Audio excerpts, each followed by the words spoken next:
My name is Bob Clark. I'm from the Sierra Club, and I run the Missoula field office for the Sierra Club here. I've been with the organization about 5 years, a little over 5 years. I've lived in Missoula for 15 years, and before I was working as a environmental organizer, I was involved in labor unions and construction, and I'm also a military veteran. So I come from a varied background that brings me to working for the environment and for wildlands. I am really honored to be able to introduce our speaker, our main speaker tonight. Mario Locatelli is the I'm not man. used to this. He inspires everyone under 70. So, and this man has trounced around the Bitterroot Mountains for the last 35 years. 36, and knows every nook and cranny of the Selwyn Bitterroot, Pass south. all the way. And he's also has the honor of being a world record holder at being the oldest person to climb Mount McKinley, and that was done in 2004. Oh, that's right. That record has since been barely beaten by maybe some cheating by a Japanese team. And Mario is determined to go back up to McKinley and retake his record. So this is an outstanding individual. I'm really happy that he's come to do the slides. When he is done with his slide presentation, we'll do a few questions while I get set up to show folks about the Lolo Peak area, and some of the things that are going on there, and maybe a brief update on the forest plan. So I would see that Mario would take maybe 30 to 40 minutes, and mine would be more like 15. So I'd ask you to sit back and relax, check out some great scenery of some great wilderness, and with that, Mario. Okay, let's see. Here you go.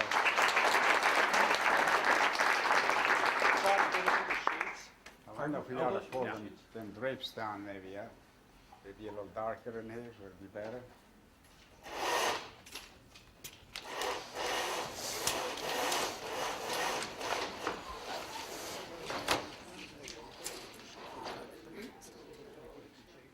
Oh, gotta turn the thing on, huh?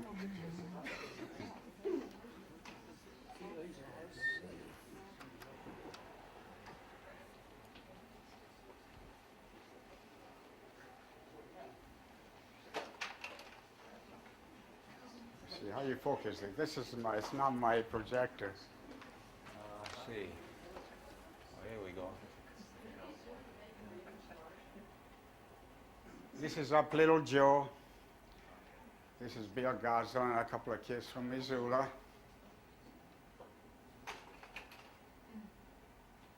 This is a couple of guys from Missoula and a friend of mine from Hamilton. This is in 1991 when then two firefighters that flew off from California, the plane went down and hit the top of Little Joe.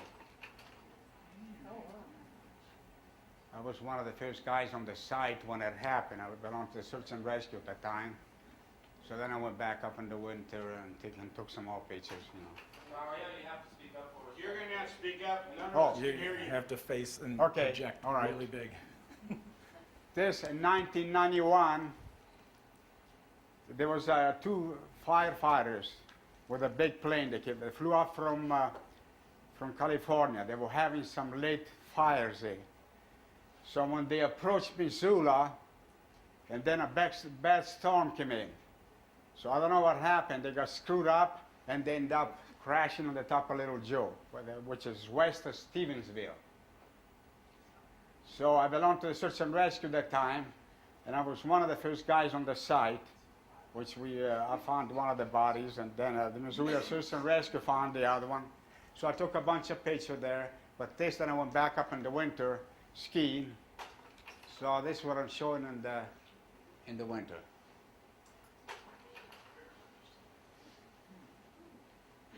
This is a friend of mine that these the Grizzly Lake, looking down into Idaho actually, west of Como. West of where? West of Como. Como Lake, you know, Rock Creek. Yes. Okay, some of these pictures I took 30 some years ago, and my computer is not working very well tonight. So I'll do the best I can.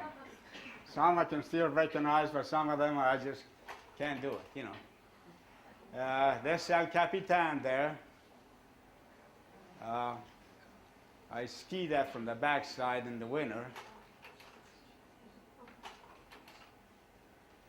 This is another lake. A lot of these lakes, I just don't remember the name. You see that those mountains, that what you see from the valley here, you don't see anything. But when you're up there, oh, there's beauty up there. I mean, the flowers, everything is alive, you know, and just unbelievable. You see, I used to have a race across the Bitterroot, a benefit race years ago.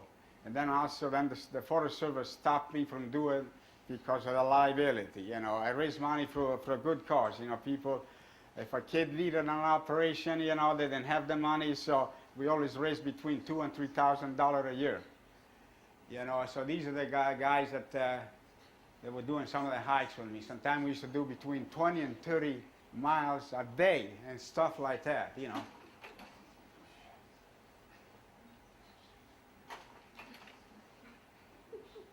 Yeah, these are some of my hikers.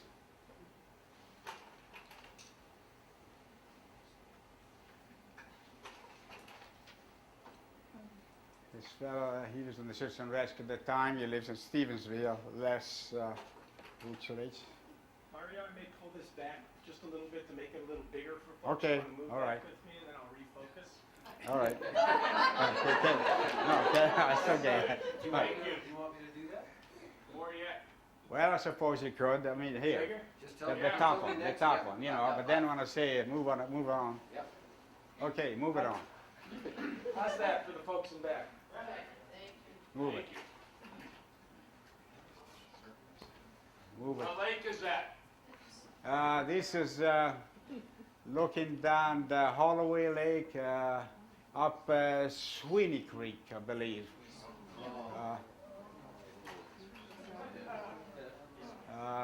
This is, my memory is not as good as it used to be. Anyway, this is Sweeney Canyon.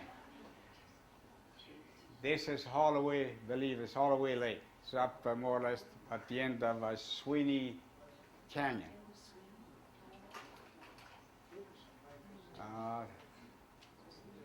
Anyway, this is another lake up in there somewhere. There's 4 or 5 lakes altogether, you know. Okay. Okay. Okay.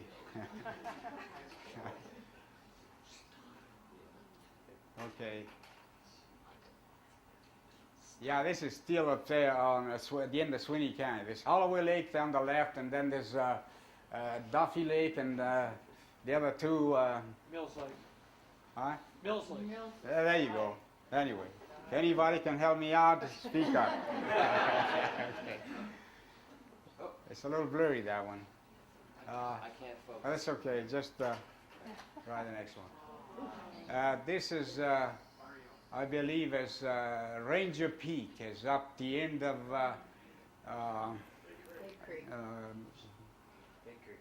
Victor, there, west of Victor. What's the canyon there? Big Creek. Big Creek. There you go. Big Creek. Up the end of Big Creek. That's Ranger Peak, and that's right on the Montana-Idaho divide. This is, let's see, what is that? A lot of these mountains, well, you know, the Forest Service put a plaque on, you know, that tells you the elevation and on, let's see. Yes, okay, this is west of Victor. This is a couple of friends of mine. This is up Gash Peak. This guy got pretty hot that the kid on the left, he took off, he left his long johns on. Okay. It's a little blurry there. Unbelievable. I don't know. Anyway, that's Steve Powell. He's a surveyor from Hamilton. He was one of the commissioners there for a while. We've done quite a bit of skiing together. This is also going up to Gash Peak. That's probably St. Mary over there to the north. Yes. Okay. This is me. You can see I was a little younger there. This is over 30. This is over 30 years ago.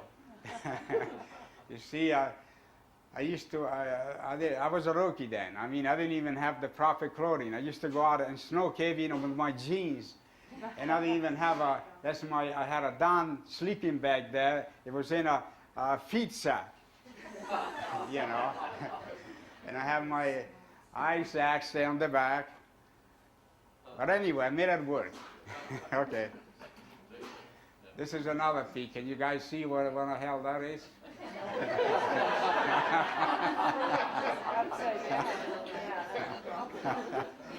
Well, anyway. Okay, this is we made him. This is a good friend of mine, Ring Clint. He lives up City Lake somewhere north. We used to do a lot of hiking together.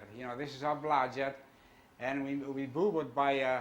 This is a double exposure. Then when we realized what we did, and it looks kind of nice, Go ahead.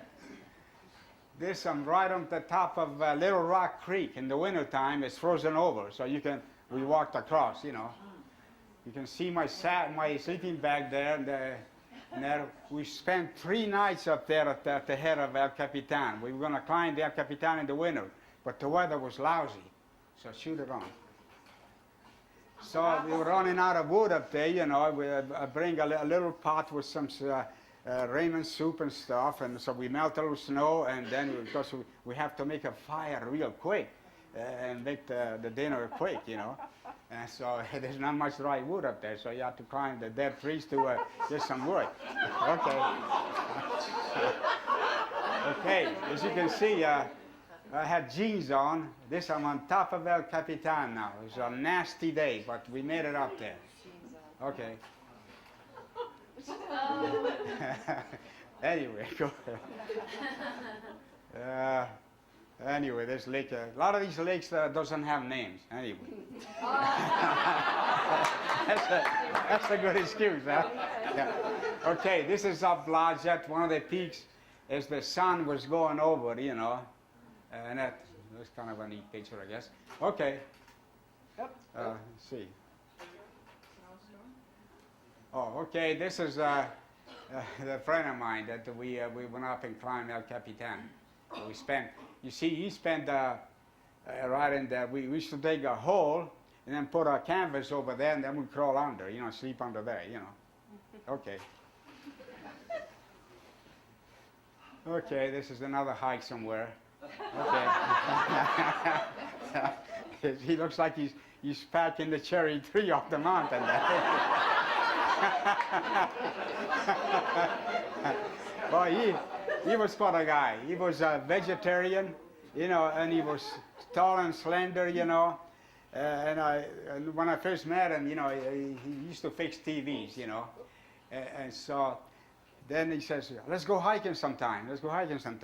Says, okay, I've always wanted to see how tough these vegetarians were, and let me tell you.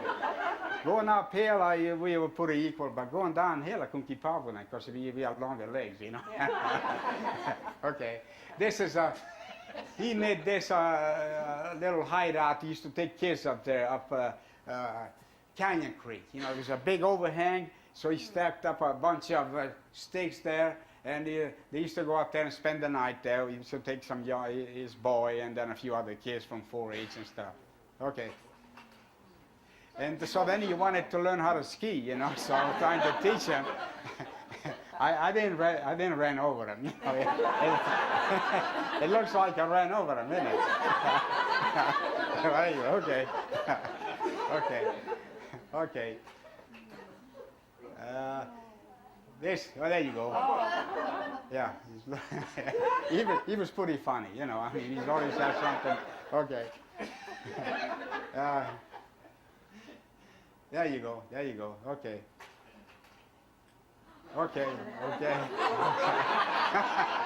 This is up the end of Lost Horse. There was a lot of snow that year, so the Forest Service sent a few of the boys up there to take some of the snow off that cabin up the end of Lost Horse because they were afraid it was going to collapse. Okay. This is Gary Hall. This is over 30 years ago. You know, he showed me how to snow caving. You know, we dug a cave right in there and we spent the night there. So go ahead. Let's see, enter the cave. Yeah, go ahead. See, look inside there, just like bunk beds. You know, it took us probably a couple of hours to make that, just to spend one night. And then we put the backpack in front of the hole there, the entry, and we light up a candle, and it could be 20 below zero outside, and it may be 20 above inside. You know, it's a different, you know. So much warmer than a tent, you know. Okay. This is the next morning. We were going to go up to Gas Peak, but there was too much fresh snow and it was too tough, so we bagged it. Okay. This is a friend of mine, Leon. He lives in Washington now. This is at the end of Blodgett. We went up to the Divide, Idaho in the wintertime. Then we went up Blodgett and came back down Sawtooth. Okay. So we had to climb over a little bank, so I had a little rope to pull each other up. Okay. You can see it was pretty warm there. Okay. Okay. Okay, now we finally made it over the top from Blodgett. We're standing right on the divide now. Idaho is just right behind us. This is Sawtooth Canyon. I've hunted that canyon for over 20 years. I've always got my elk up there every year. I have my mules and horses. Oh, that I have some good times up there. Then there's an Ingomar Lake. It's over to the right there. I probably shouldn't say this, but it's the best lake in the Bitterroot Valley. Okay. This was a cabin up Sawtooth. It burned down. Somebody built it many years ago. And so, okay. This is inside the cabin. Okay. So the next morning it was the, what do you call it, eclipse? When the sun, what is it, the moon or the sun goes behind one another, what do you call it, eclipse? Yeah, okay. That was the next morning. Okay. This is an avalanche that came down in there, so took a picture to show you what these avalanches can do. Let me tell you, when they take off a mountain, they take everything with them, you know. And I was in an avalanche in 81. Anyway, that's just another story. Maybe someday I'll show you the slides of that one. Okay. This is Gary Hall and another young fella. We were skiing up Gas Peak. Okay. Can you make it a little clear there? Elk. He's elk up in the Bitterroot Mountains. Okay. There's a cow there. She wanted to come up and see. There's a grouse. Okay. And then she had little babies, so she was trying to get me out of there, you know, and go ahead. So she was making all kinds of motion, like says, get the heck out of here, you know. Okay. So go ahead. See the little babies there on the log there? Finally I left, you know, I left them alone. Okay. Yeah. Okay. There's a mountain lion on a tree there. Okay. This is Mamma Mia. I forget the name of the old lady. Okay. This is up Mill Creek. We were up there, just my ex-wife and I and my daughter, and so we spent a couple of nights up there. We did some fishing, and a boat came right. It was doing bugling during the September, you know. So he came right down and check us out, you know. Okay. Okay. Okay. Here's some of the flowers that grows up there on the top of those the mountain. Okay. Okay. Louis. This is a muley buck, and then this spring when they getting the horns back. Okay. A little blurry. Okay. All right. Okay. There's another mountain lion. He got tired of being up on the tree, so he started backing down, you know. So that's when I decided to move off to the side. Okay. This is another bull elk. At the time I used to go out, I did a little bow hunting. I killed a few elk with my bow, long bow. But a few times I just went out just to take pictures of them, bugle them in, you know, just with my voice, you know, without even using a. Anyway, I'll give you a bugle later. Okay. Okay.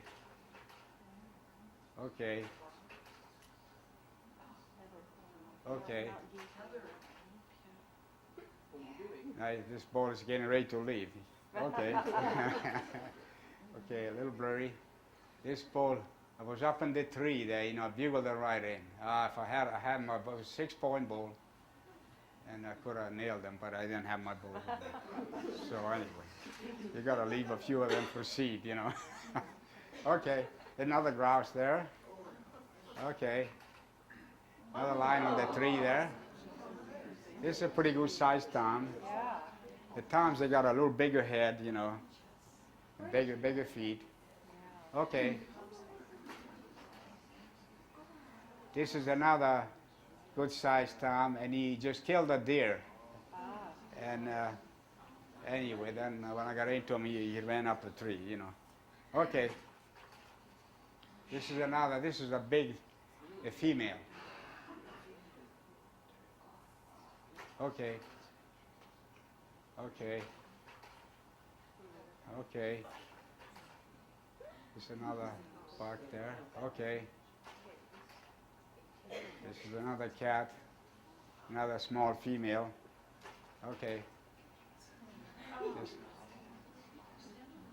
This was pretty close, you know. Okay. Okay. This is another bull that I bugled in. Okay. Okay. And he's okay. This is a bear, and she's got a sow bear with there's 2 cubs in there too. I'll shoot it again, maybe you'll see the cubs. Oh no, this is a snowshoe rabbit. Okay. This is a bear, black bear. Okay. Okay, the sow and 2 cubs. Okay. This is another black bear. He knew that I was right there. I was up in the tree there, you know, and he knew that I was there, and he come and check me out, you know. He was on a winter kill, you know. There was an animal that died. So when I got there, he ran off. Then I figured it'd be a good time for me to get some good pictures. So I climbed the tree, and sure enough, about an hour later, he comes back, you know. Okay. Okay. Got coyote. Okay. Those are geese. You know, it looks like a mountain, isn't it? Yeah. Yeah. Yeah. Yeah. Okay. Oh, that is pretty cool. Okay. They're going south for the winter. This is a cow moose up Twin Lakes. There's another one across the lakes here. Okay. These are some of my hiking buddies. Okay. This is Merrill and his son from Stevensville. They used to man my checkpoint when I had a race. Okay.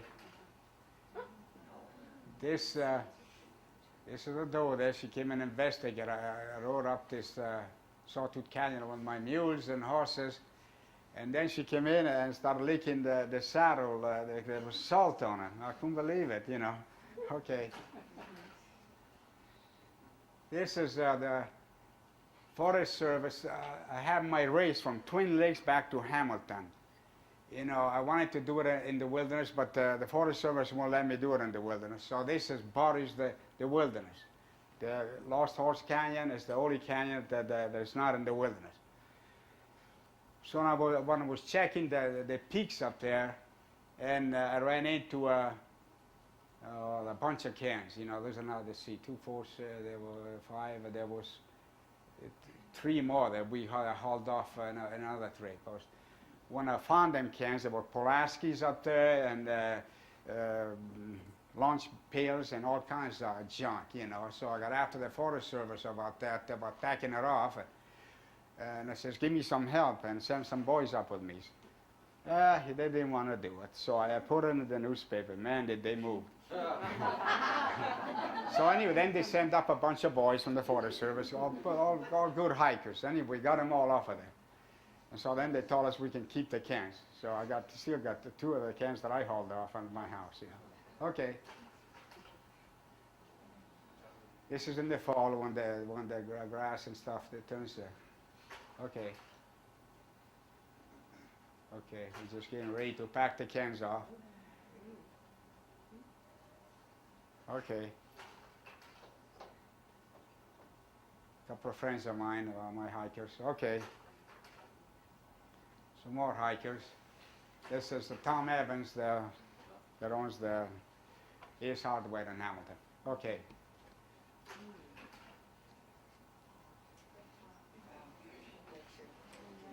Okay. This is my oldest daughter there on the right. And this is Steve Hateman. We skied up the El Capitan and back down the same day in the winter, one year. Okay.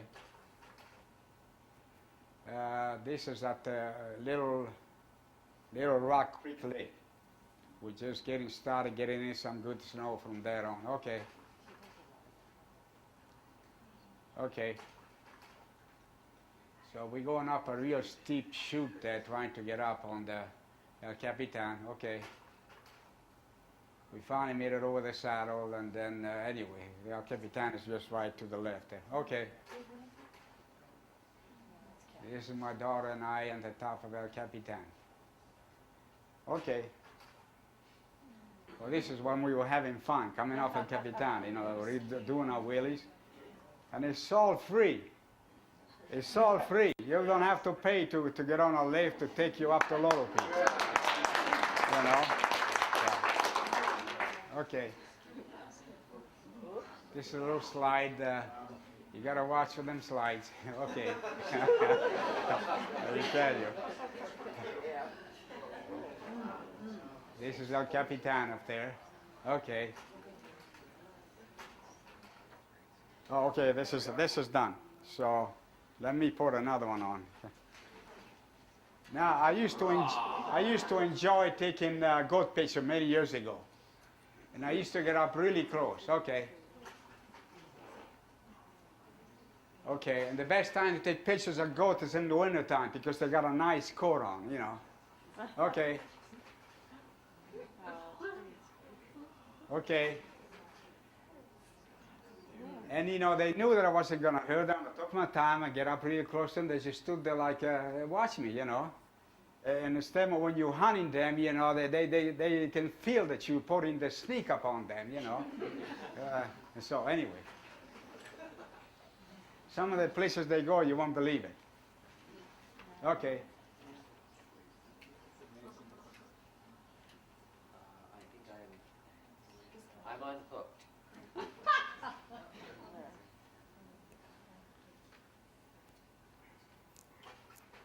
There we go. This one here, they got tired of me, so she says, poopsie on you. Okay. This is a young belly. Okay. Okay. Okay. Okay. Okay. Okay. Yeah. Okay. Okay. Okay. This one here, this nanny here got up so close. She was on a cliff. She couldn't get off. I went in the same way, but yet I went up very close, and you can see she doesn't look spooky, you know. I just went up very close, and I talked to her, you know. I said a few words in Italian, and okay, okay.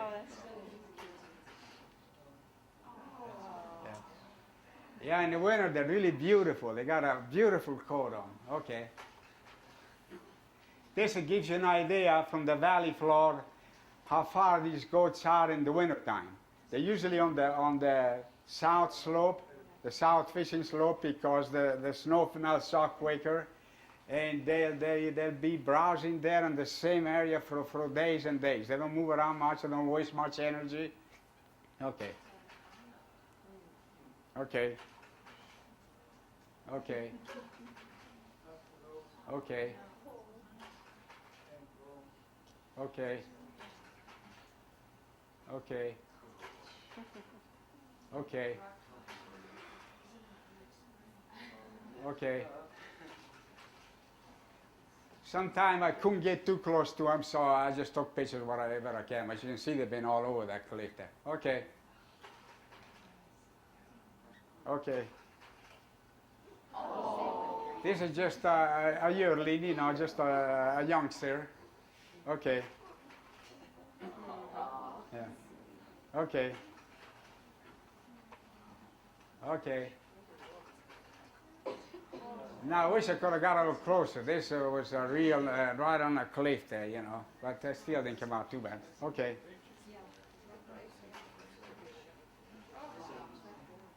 Okay. Okay. Okay. It's a little baby. Okay.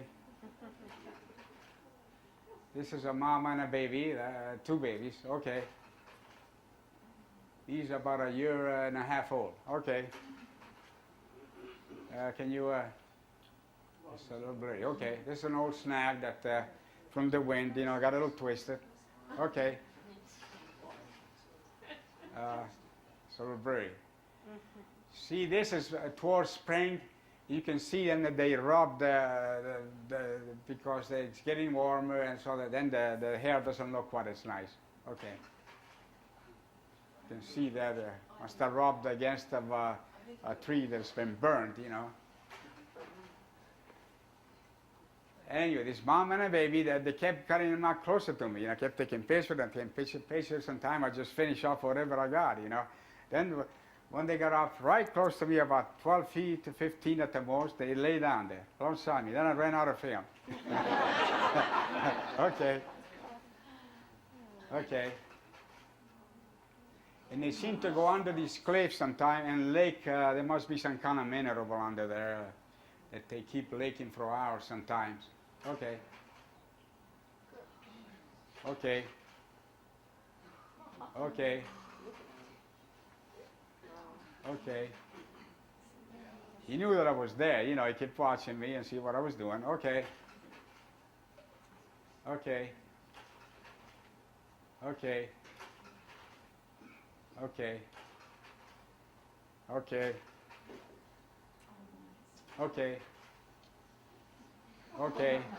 Yeah. She was getting ready to lay down. That's the same goat, you know, but then ran out of film. Okay. Okay. Okay. So blurry. Okay. Okay. Now this goat, I trained her to pose for me. Okay, then I said, okay, look left, look right. No, wait a minute. Look, okay, look right. I don't know, something got cooked there. Anyway, she looked right, she looked left, she went right, and then she said, look at me. Oh, then she looked right at me. Oh, anyway, okay. Okay. Okay, maybe this is it. Left, she go right. I'm gonna say, okay, look at me now. Well, it took a little while, but I finally trained her, you know. That's what I tell everybody, but it's not that easy. Okay. This one there got a little leery, you know. I kind of boxed him in a corner then. Finally, he got away from me, and he was glad to be away from there. Okay. This is the three of them there laying down. Okay. Okay. There's four of them there, two over there. Okay.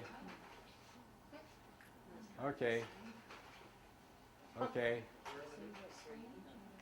Okay. Okay. Okay. Okay. Okay. Okay. This one, he was doing peekaboo with me. Okay. Okay. Okay. Okay. Okay. Okay. And now this it's a little blurry. It's a young belly, you know. I seen them a little ways from me, then I ran out of film, so I got behind this rock and started putting a new film in, and all of a sudden he's right there in front of me. Yeah. Okay. Okay. Okay. Are these all different trips? Oh yeah. Yeah. Maybe I went up there hundreds of times, you know, trying to get a few good pictures. Okay. But then I go through them and I throw a lot of them away. I just kind of pick out the best one, you know. Okay. Okay. Okay. Okay, this is one-eyed goat. Okay. A little blurry. Okay. Okay. Okay.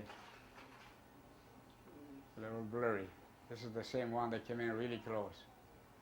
Okay, this is probably about a 2-year-old male. Yeah. Okay. Okay. Okay. Okay. Mario, when you say you're close, how close are you talking? You see, I'm using a. I used to take him with just a 50 millimeter lens, but then I bought a 80 by 200 zoom, and I really, maybe at times I'm only here from the hallway there, but usually you don't get much closer than that, and you zoom right in, you know. Yeah. Okay. Okay.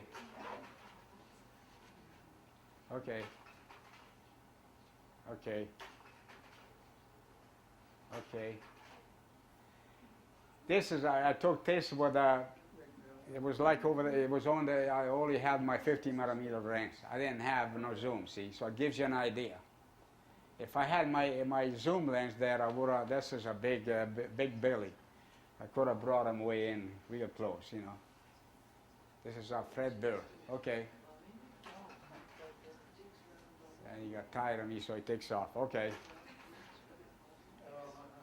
Great. Okay. All right. Okay. Okay. Okay. Okay. Okay. Okay. Okay. Okay. Okay. Okay. Okay. Okay. Okay.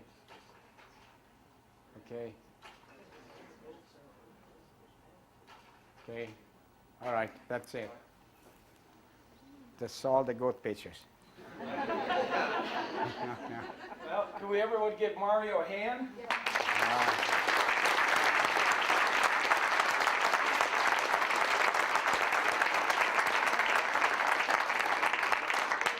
What I'd like to do is have folks ask Mario questions if they have questions of Mario, and that time I can go ahead and set up the different projector, which will only take a couple minutes for the next presentation. I still have the slides from Laurel Peak, you know. Okay, the next one. Yeah. Okay. I may have to switch it out. Well, if you got anything to ask this old goat something, just go ahead. That's what they call me, the old goat. How did you get pictures of mountain lions? They're such elusive animals. Yeah, they are. But sometimes you don't into them, you know. You don't into them, but Did you stumble upon them? Or? yeah, stumble on them. Yes? I was wondering, like, over the years, have you seen less goats and less wildlife, or what, as far as... Yeah, the goats, no, there's not as many. You know, 35 years ago, they used to take out about 75 goats, I believe, in the whole Bitterroot Valley. Now they're only giving out about 12 to 15 goats. The eagles are coming back, and the eagles, they kill a lot of the babies. They fly on these cliffs there. They pluck them off, they hit them off, and they go over the cliffs, you know. And then they go down and eat them, you know. Have you seen that? Well, I saw one once, but I was right there close by. Then he saw me too, and he was getting ready to, you know, I was there taking some pictures. And then he comes to this eagle, you know. They didn't see me. Then finally saw me, and he took off, you know. I would have been awesome if I could have got a picture of him. Not that I want to see him knock off a baby off the cliff, but to be able to catch him on the act, you know. Okay, anybody else? Have you seen any wolverines back in there? There's only once, up Mill Creek once. Just once, huh? Yeah. There was winter kill up there, and he was eating on there. But I never got a chance to take any pictures. He got away from me too fast, you know. How far up Mill Creek? About. Oh, about 2/3 of the way. Just below Castle Crag. I don't know if you know what that is. Yes. Yes, right at the bottom, pretty much. Yes? What are your thoughts about grizzly bears in the Bitterroot?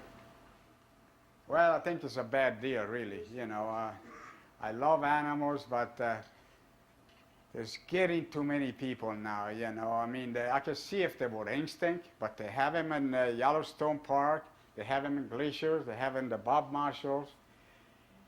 And the thing I hate to see sometime, you know, the Forest Service says, okay, you can't hike this canyon up here from now on because we got to protect the grizzly. You know, and if somebody wants to see the grizzly, go down to Yellowstone Park or go up to the glacier. I don't know. I don't think we really need them. And there, most people that lives in the Bitterroot, they don't want them. It's the people back east that wants them. You know, that's because they don't have to confront them, you know. Okay. What's the best horse trail across the Selway River? The what now? What's the best horse trail across the Selway River? The best horse trail? Sounds like you've been packing mules across there. You mean going up on horseback, you mean? Yeah. Well, Rock Creek is a good one. That goes right in Idaho, you know. And then also Blodgett, that's another good trail, and it goes into Idaho also. And there's a few others. Big Creek also goes into to Idaho. Timco. Pretty much. Those are the best, you know. Yeah.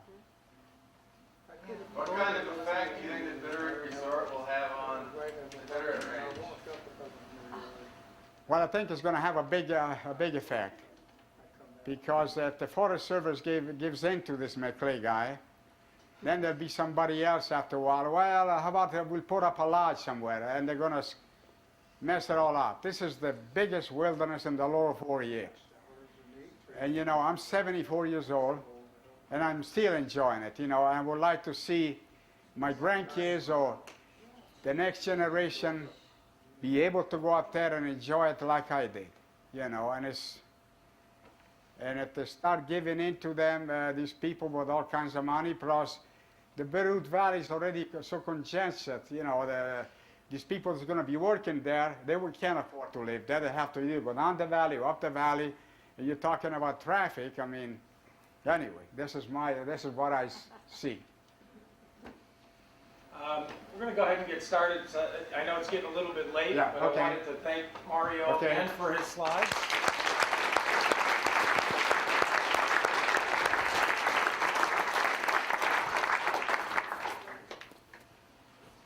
And is there a light for the back one? Does somebody know? There might be one that says dim or lower all for that back section, so I think that's a separate room. All right, thanks Mario, that was awesome. I've actually been to a few of those places, not very many of them, I can tell you that. I'm going to try to go really quick here, maybe 15 minutes, and go through some of this stuff, so I really apologize if I move quickly. I'd like you to see if you can hold your questions if you do till afterwards, and if you have questions for Mario as well after I'm done, that's fine. This issue of a ski resort on Lolo Peak coming up from the McClay Ranch has been around the community for about 2 years or more. And there's about 12,000 acres of land on public land that's at stake. And so I wanted to show you guys some maps and some of the different issues out there that you may not have heard of. Can everyone hear me okay? Yeah. Because I've got a big mouth. Go ahead and hit the next slide, please. This is a map of the master plan. I don't want to block anyone's view over here. This is what is on the Bitterroot Resort's website as far as what they are seeking to do as their what they call a master plan. As recently, there has been some draft adjustments to this as the resort folks try to get out of this RNA area, which I think Clint is in the audience, and I'm going to say it's this section right here. That's correct. That's the research natural area right in here, and as you can see, there's runs and lifts that go right through the research natural area. I want to orientate people. This here is Lolo. Okay, Highway 12 right here heads towards Lolo Pass. Missoula's up here, okay, and Hamilton is down south. This area in light blue is the private land, about, I'm going to say around 2,900 acres, forget the exact amount. And these yellow runs here are the ones that people see that were cut in about 2 years ago. You're viewing it from the north, and so you're looking down and you're seeing these runs right in here. So this gives you an idea of the amount of visual impact that we see already, but then look to here. And also don't forget about this blue thing of rabbit ears, which is proposed expansion already out to Highway 12 down Mill Creek. And so what you're looking at for a size comparatively is Snow Bowl is about 1,100 acres of public land. And so visually, when we look north up to the Rattlesnake Mountains on the left, we're used to seeing Snow Bowl. We know what that looks like visually. Not many people know what 1,000 acres means in their eyes. But we do know what Snow Bowl looks like, and that's about 1,100 acres. And what we're looking at as a total area, including the Nordic and the proposed expansion and the downhill area, is almost 12,000 acres. So, you know, about 11 times the space, national forest land, as Snow Bowl takes up. Missoula, the city of Missoula, I think is 16,000 acres. So it's about 3/4 the size of Missoula. This yellow that you see here on the map, by the way, all of this is Forest Service or National Forest land administered by the Forest Service. This yellow area is the inventoried roadless area on the Bitterroot here in the Lolo National Forest. This is about a 16,000 acre inventoried roadless area. It's identified in the forest plan. And as you can see, almost the entire development occurs in inventoried roadless area, which is something that is becoming more and more precious as we lose private land, open space down here on Highway 12, where subdivisions have gone in across Highway 93. Wildlife are being pushed into these areas. Not only that, but we're seeking out these areas for solitude and for open space. And so this would be a real shame if we lost this public land here to a development that would change it. Next slide, please. This is a picture from 2 years ago of the runs when they were cut initially. Largest ski resort in North America, that's their words. And this is some of the things that are being proposed on the private land, talking about a village and homes and parking and golf courses, things like that. That will occur down in here, folks, in here. The private land goes to right here. And everything behind it is public, and Lolo Peak is way back here, about 6 miles from the village. Can you point at Carlton Lake? It's not in this photo, but I do have another photo of it. All right. Next slide, please.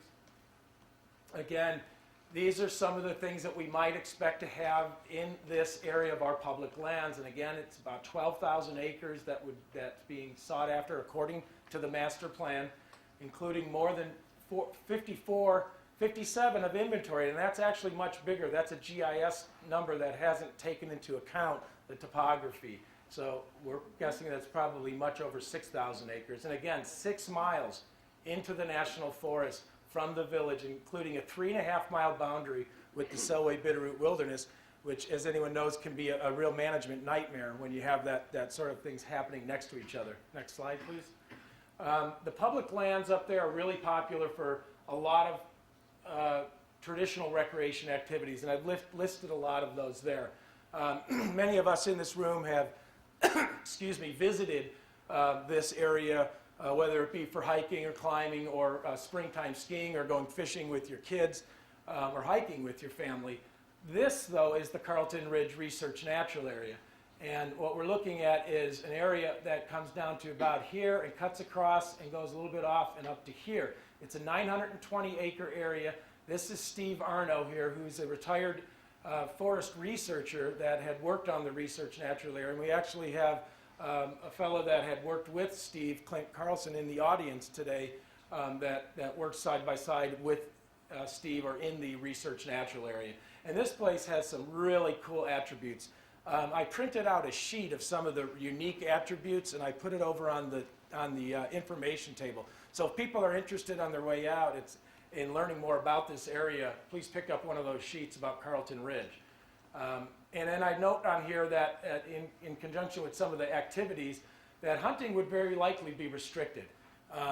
It's unlikely that you can have firearms and hunting in the proximity where public safety is at issue and facilities. And so these are the types of things that we can expect to be faced with. Next slide, please. This is a great shot of the Carlton Ridge Research Natural Area. This is the Research Natural Area here. Originally, in 1986, when they did the forest plan, the scientists wanted the piece of land over here, another 500 acres, so that the original Research Natural Area would have gone all from there to here, and what ended up going into the forest plan was this eastern portion. And now in the draft forest plan that the Lolo Forest has, they have proposed adding this 500-acre addition that the scientists have requested. Next slide, please. And this is Steve Arno and Clint Carlson, both retired forest researchers that bring folks up to this area to learn about and to see the magnificent larch forest. The attributes up there are this beautiful alpine larch forest that grows on this soil. As you can see here, this is all established soil, and alpine larch grows everywhere else in rock. And so this is the only place in the United States, and potentially the world, if I heard Clint right, where this extensive forest of alpine larch grows on an established soil mantle. And if we develop or put development in this area, we could lose this forever. And so it's a very important research natural area that we do want to protect, not just from runs, but from the activity that a resort would bring up to that area year-round. Next slide, please. This is a good map of the research natural. You saw the other map. Here again are the private runs. Okay, north is this way. This right here is Mormon Creek, so that'll give you some perspective. This here is the existing research natural area. And that blue is the addition that the scientists are hoping will stay in the draft plan. And as you can see, we overlaid the resort's master plan on top of this. And it's very difficult to avoid impacting that. And there has been proposals to try to draw the runs around the different sides of here, but still keeping the corridor up here and basically boxing it in, which according to the researchers would not be a good idea as well. Next slide, please. You can show them where the lake is on that. Oh, I'm sorry. Can you, you can go back on the back arrow? No, that's okay. I've got a slide of a lake. I've got actually a picture of that lake. I wanted to talk briefly about landslides. Carlton Ridge is prone to mass slope failure. There was and is a landslide on McLean Creek, and it was triggered by road construction and timber activity and aggravated by an earthquake. It's a half a mile long and 200 feet wide. You can see it from Missoula. When you look down the Bitterroot and you see the runs that were cut onto the private property, look to the right. You'll see a big streak that comes down through the woods. That's the McLean Creek landslide. And next slide, please. The area, it has potential for more landslides, particularly if we do development up there. It's because of the geological makeup of Carlton Ridge. It has this micaceous schist bedrock that kind of is very slanting, and it has a soil mantle on top of it, so it's very prone to sloughing. Next slide, please. I want to talk briefly about elk. As I mentioned, private land development along Highway 12 and Highway 93 are stressing wildlife and taking up vital winter habitat for elk.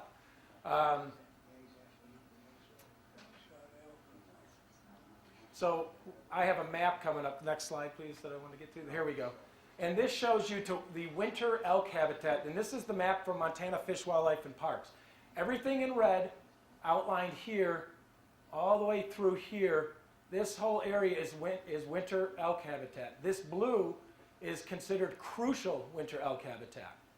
And up here in the high country is the summer habitat for elk, okay? So you've got them spending the summers in the high country, and the winters down here in the low country, and right in between, you have a swath of development.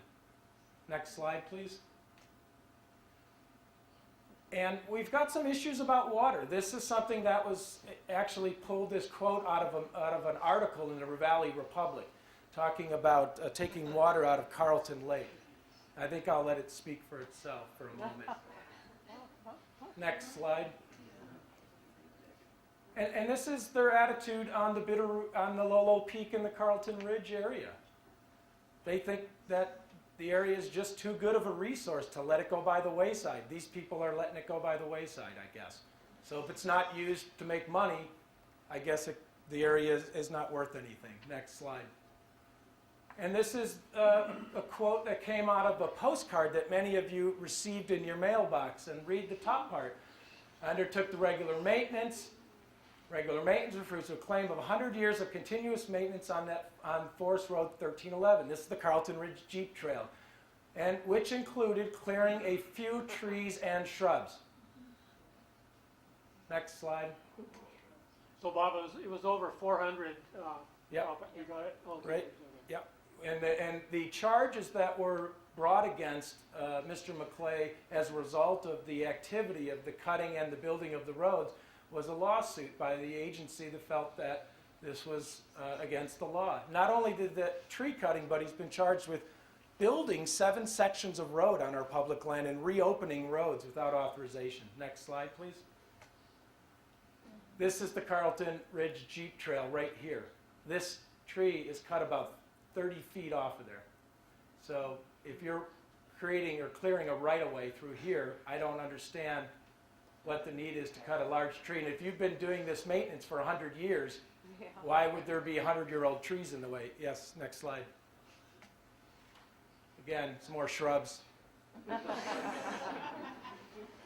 Here's some big shrubs.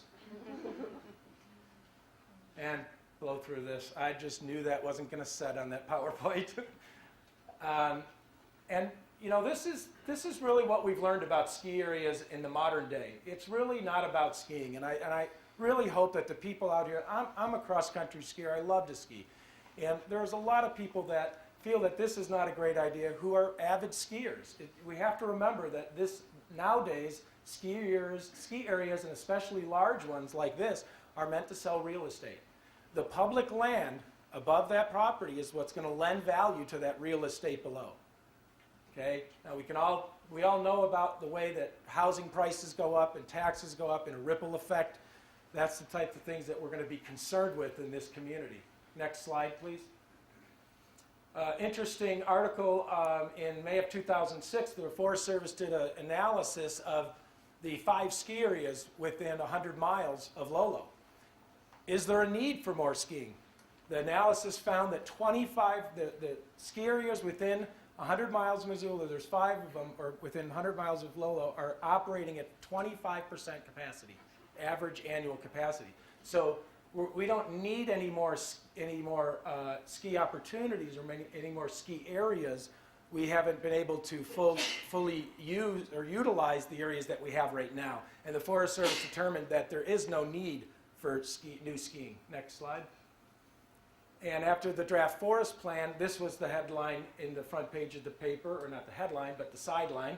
And this was due to the forest plan that doesn't allow this type of development up on Carlton Ridge and Lolo Peak because the area is somewhat protected through the forest plan. Next slide, please. This was an opinion piece that the Missoulian put out about 7 days later saying that, you know, this is really tough sledding for the resort folks. And they are barking up a very tall tree when they're talking about taking that much public land from us and using it for their own gain. And that's what this actually said. Next slide, please. The public comments that were brought in last August, and I'm just using August as the primary month, there was a 120-day comment period that the Forest Service had as part of their forest plan revision. And people were encouraged to write in to let them know how they felt about the management of their public lands. And I think it's important to note that during this period, there was a lot of media activity by the resort developers in the newspaper, on the radio, getting people to write in the Forest Service and do what they wanted them to do, which is to have the area open for ski resort development. And what ended up happening when we looked at all of those comments that were received on Lolo Peak, 80% of the people that wrote in want Lolo Peak and Carlton Ridge protected. And so this is a snapshot of how the public feels today. Next slide. Oh, darn it. Can you go back? That back arrow isn't going to work, is it? Oh, that was a great one, too. That's all right. Okay, let me talk about this.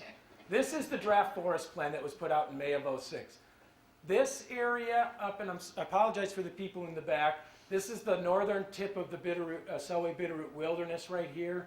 This light green that I'm pointing to that says 1.2 is recommended wilderness that wraps around Lolo Peak. Lolo Peak is right on the border, and then that little piece and that little piece is the research natural area and the proposed addition to the research natural area.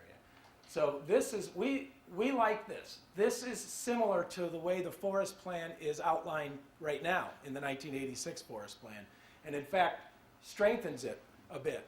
And so this is what the people wrote in saying that they supported. And by far, the biggest reason, and we analyzed why people wanted it protected, by far the biggest reason was the wilderness and roadless values that are up there. So that was a big issue with people. Next slide. Next slide. And I may have taken more than 15 minutes, but it's over. Show Carlton Lake. Oh, yeah, that was up there. You know, I wish I could get back to the other slide, too. I'm sorry. It's on there, though. I apologize. But Carlton Lake sits right here.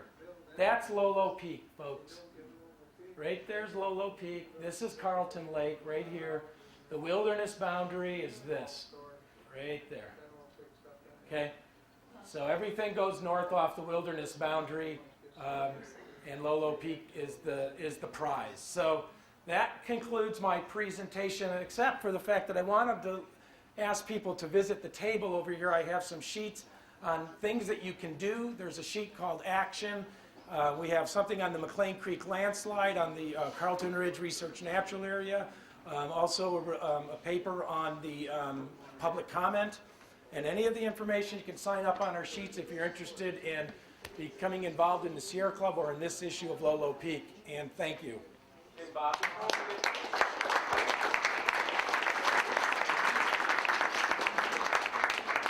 Before we put the lights on, could you point out how those ski lifts and runs are supposed to work, the up and down? Oh, yeah.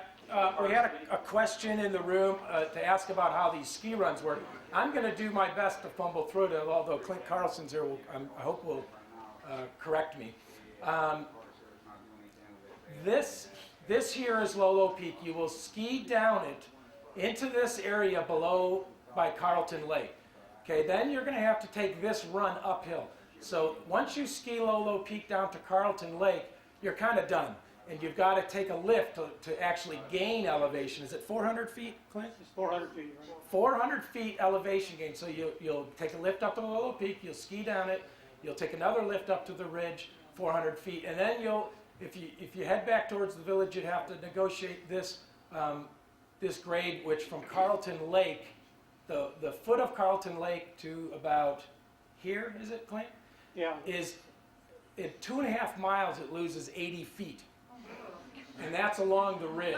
And remember that the research natural area is right here.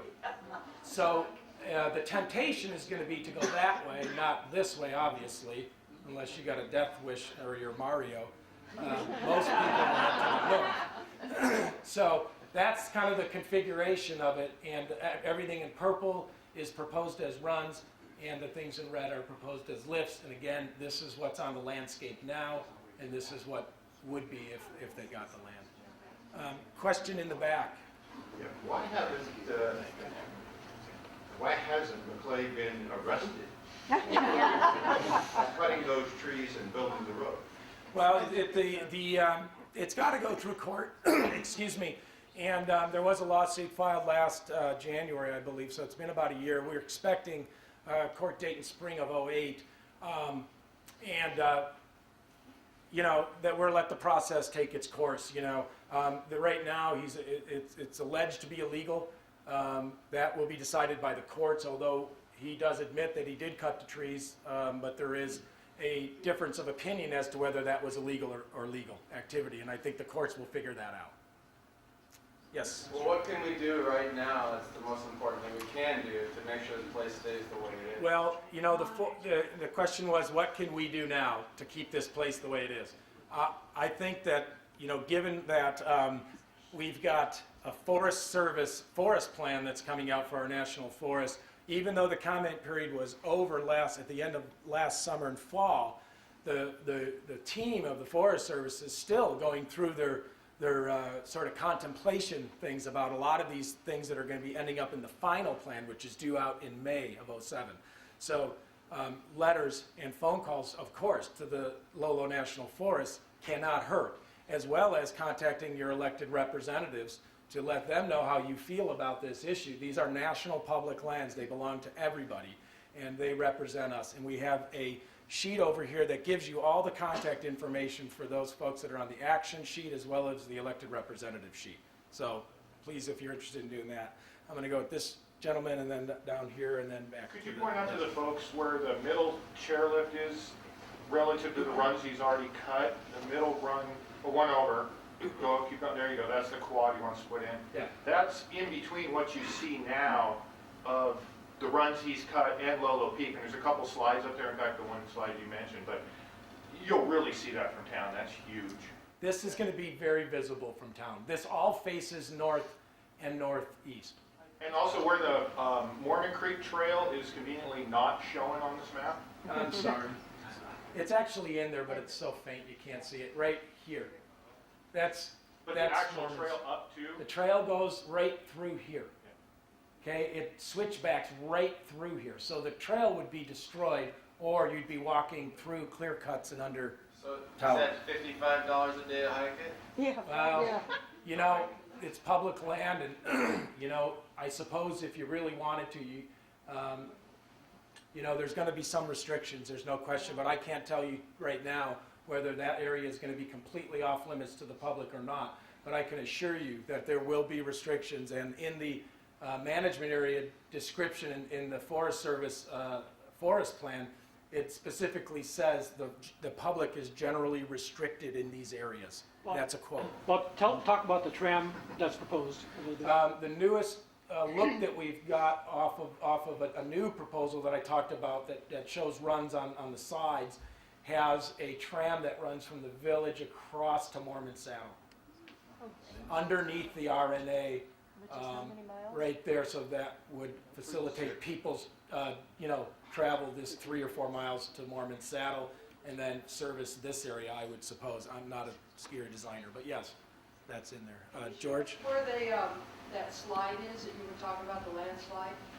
I don't have a picture of the landslide, but I can tell you where it's I at. just want to show you. It's in the northeast corner of section 19, and that's really going to mean a lot to you, isn't it? It's actually right in here, right there.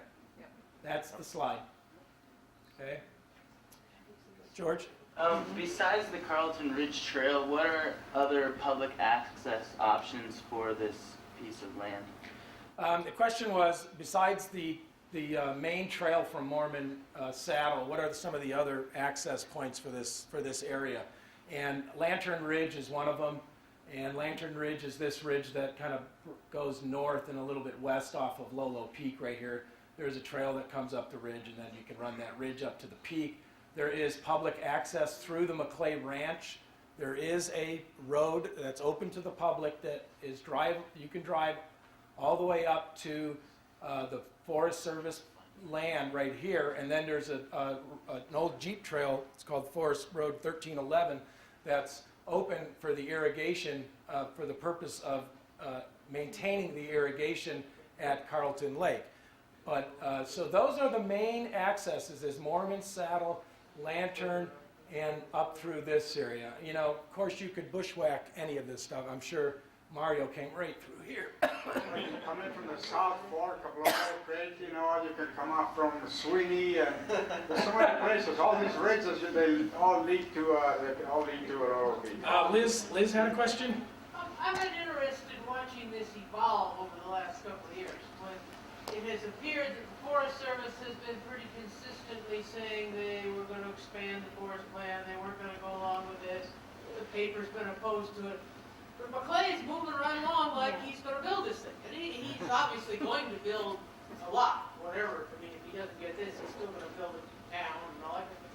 But I can't help having the feeling, and this is probably my underground paranoia, but that he knows something we don't know. Yeah. Well, the question was, you know, development moves forward on the private land as if they haven't heard that we said no about this. And these are somewhat separate entities in a way. I mean, we can look at it as all the same, and we should, but there are differences to the way that this land is managed versus the way this land is managed. And he has made no bones about it that he will continue to develop his land for housing and resort and village and all of that. And my feeling is that this presents a toe in the door strategy where, you know, you do it and people get used to it and your toes in the door, and then pretty soon everyone says, well, it's there, we might, you know, it's going to happen anyway, or I guess he's got it. And so, you know, this plays in their favor in a sense. But we can draw a line in the sand, folks, right here. Okay? And it doesn't need to go any further than that if we don't want it to. Okay? Well, hand in hand with that, last time I approached the Missoula County planning, nobody has permits from him on anything. And what I was told is that he doesn't have any buildings or wells, that he has to have permits for. So it's just like you were saying. However, those people in Missoula County should make people aware that they will not sit on their hands about this.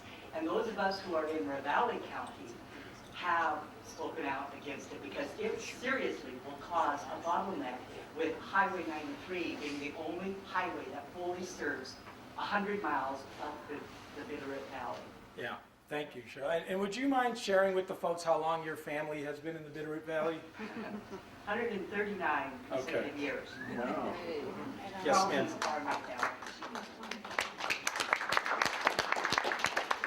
None of us have starved yet either. Okay, we've got a question up here in the front, and then I'll go back. Can you speak of the change in the water right issues? Unfortunately, I'm not the right person, and the woman down here asked about the water rights issue. And if it's one weak point in my activism, it's water rights. I'm not up on it, and I don't want to tell you guys something that I don't really know. There are people that are working more on that, like the Lolo Watershed Group. You can also check with Montana Water Trust. So I really apologize, but it's a very intricate issue that really requires some good training and knowledge of policy with the state, and I just don't have that. Yes, ma'am. Where's McClay getting his money? Where is financial backing? You know, that is a question that has been asked, and you know, it's, you know, as far as we know, there's no big big, what's the name of that? Intrawest, or, Intrawest, which is the big ski companies. As far as we know, that's not what's going on. As far as we know, that there are no, financial partners. So, to our knowledge, it's being funded and directed by Tom McClain and his team. Yes, ma'am. I read in the Missoulian where the state of Montana, in Helena, many departments were meeting. They must have been really bored on a day, or they also know something we don't. They were meeting to all come together on the issue of this resort. And this was, when was this announced? In the Missoulian, a while ago. It was really alarming. I usually catch everything on that, and I didn't see that.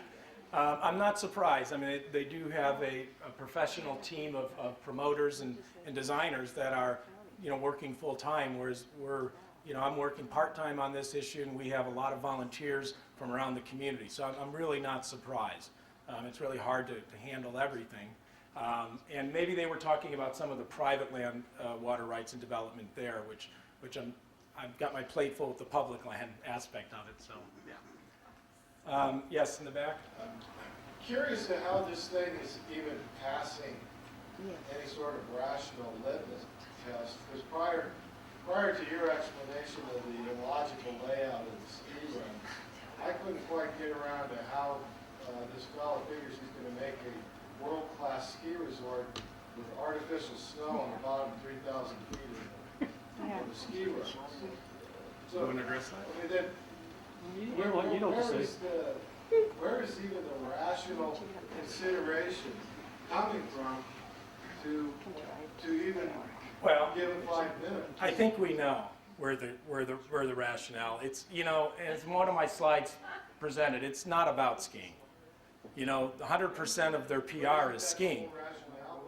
Is about making money off real estate. It doesn't have to be the best skiing. It just has to be a ski area connected to a private sector area. So this connection here is what makes it so valuable.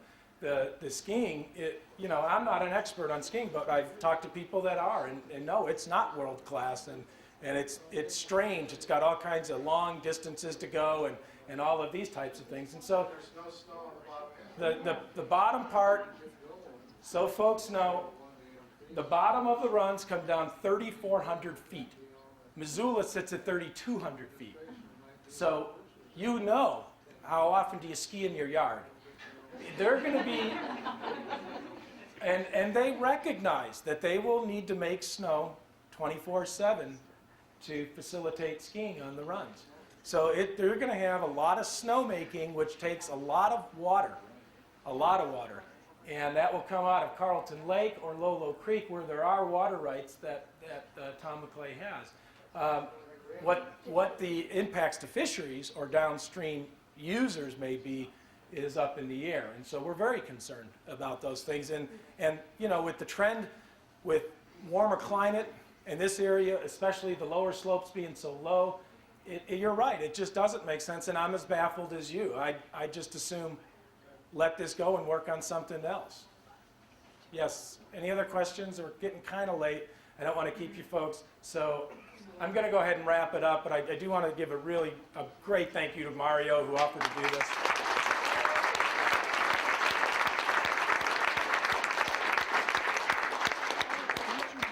Have a good evening.